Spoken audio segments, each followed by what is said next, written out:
सबसे मेन चीज क्या सही में, हेलो ध्यान दो, 10th का रिजल्ट ये मैटर करता है? बिल्कुल भी नहीं।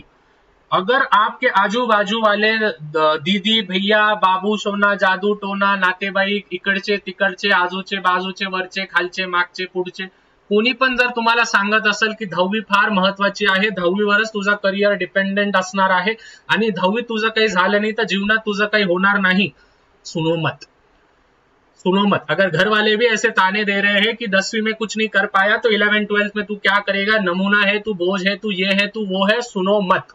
एक कान से सुनने का दूसरे कान से निकाल देने का। जाहिर सी बात है घर वालों को तुमसे अपेक्षाएं होती है, घर वालों को तुमसे उम्मीदें होती है और घर वालों का यह पूरा हक है, वो तुमको अगर तुम्हारा रिजल्ट कम आए तो तुमको 2 शब्द सुनाएंगे भी, क्योंकि उनका वो हक है तुम्हारे पे।